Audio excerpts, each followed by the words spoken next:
পর্বের শুরু হয় চায়ের দোকানে। সেখানে জামশেদ ভাই, মেহরিন, ফুপা আর অন্যরা সমাজ, দেশ আর দায়িত্ব নিয়ে তর্কে জড়ান। কেউ কাজের কথা বলে, কেউ দর্শনের কথা। এখানেই বোঝা যায় বড় বড় কথা বলা সহজ, কিন্তু দায়িত্ব নেওয়াই আসল চ্যালেঞ্জ। এরপর গল্প যায় মেহরিনদের শ্বশুরবাড়িতে। দুপুরবেলা হঠাৎ করেই সায়রার বাবা বেয়াই সেখানে হাজির হন। কোনো ফোন নয়, কোনো আয়োজন নয়, একেবারে সাধারণভাবে। তার ব্যবহার, নম্রতা আর ভদ্রতা সবাইকে মুগ্ধ করে। বিশেষ করে শাশুড়ি বলেন, এত ধনী হয়েও মানুষটা অসম্ভব ভদ্র। এই সময় রান্নাঘরে পুরো দায়িত্ব নেয় মেহরিন। সে মাছ, ভাত আর তরকারি রান্না করে। খাওয়ার সময় বেয়াই বলেন, এই রান্না তার মায়ের হাতের রান্নার কথা মনে করিয়ে দিয়েছে। এই কথায় সবাই আবেগাপ্লুত হয়ে পড়ে। খাওয়ার পর বেয়াই মেয়ের মতো করে মেহরিনকে কিছু টাকা দিতে চান। প্রথমে মেহরিন নিতে চায় না, কিন্তু বাবার দেওয়া ঘি বলেই শেষ পর্যন্ত নেয়। এখান থেকেই শুরু হয় আসল সমস্যা। অতিথিরা চলে যাওয়ার পর শাশুড়ি ফাহাদের বাবার কাছে মেহরিনকে লোভী বলে চিত্রিত করেন। বড় বউ টাকা নেয়নি, সেটা সম্মান, আর মেহরিন নিলে সেটা লোভ। দ্বিচারিতা স্পষ্ট হয়ে ওঠে।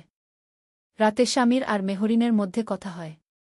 মেহরিন জানায়, এই টাকা সে নিজের জন্য নয়, সংসারের জন্য ব্যবহার করতে চায়। কিন্তু স্বামীর উদাসীন, সংসারের দায়িত্বে অনাগ্রহী। পরদিন বড় ধাক্কা আসে।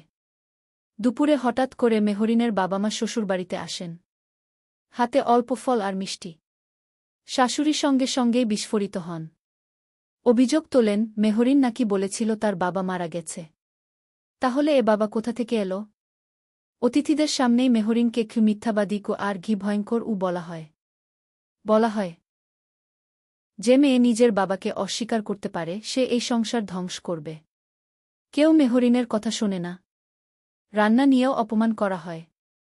বলা হয়, আগের দিনের রান্না নাকি সংসারের বাজেট শেষ করে দিয়েছে।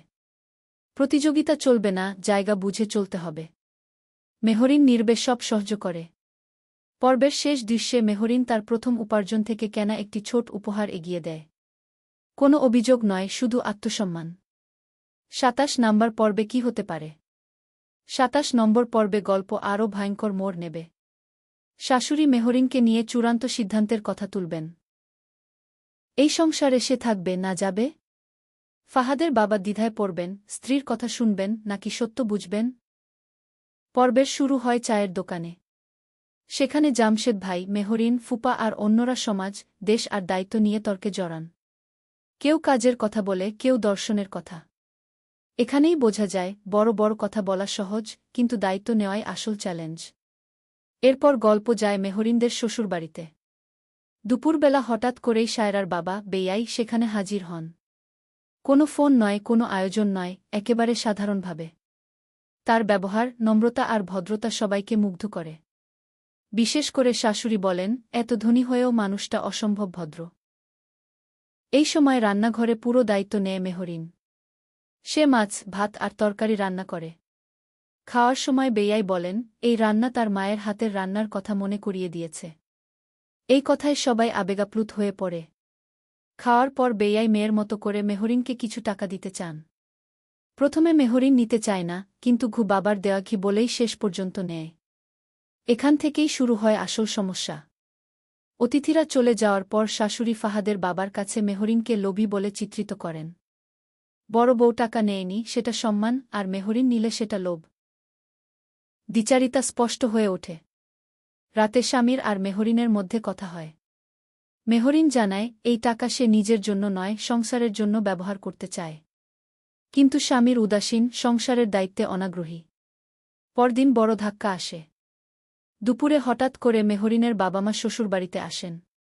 হাতে অল্প ফল আর মিষ্টি। শাশুড়ি সঙ্গে সঙ্গেই বিস্ফোরিত হন। অভিযোগ তোলেন, মেহরিন নাকি বলেছিল তার বাবা মারা গেছে। তাহলে এ বাবা কোথা থেকে এলো? অতিথিদের সামনেই মেহরিনকে মিথ্যাবাদী আর ঘি ভয়ঙ্কর বলা হয় যে মেয়ে নিজের বাবাকে অস্বীকার করতে পারে, সে এই সংসার ধ্বংস করবে। কেউ মেহরিনের কথা শোনে না। রান্না নিয়েও অপমান করা হয়।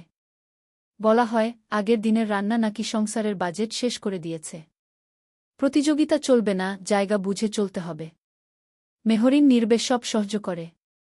পর্বের শেষ দৃশ্যে মেহরিন তার প্রথম উপার্জন থেকে কেনা একটি ছোট উপহার এগিয়ে দেয়। কোনো অভিযোগ নয়, শুধু আত্মসম্মান। ২৭ নম্বর পর্বে কি হতে পারে? ২৭ নম্বর পর্বে গল্প আরও ভয়ঙ্কর মোড় নেবে।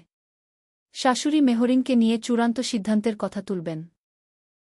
এই সংসারে সে থাকবে না যাবে? ফাহাদের বাবা দ্বিধায় পড়বেন, স্ত্রীর কথা শুনবেন নাকি সত্য বুঝবেন?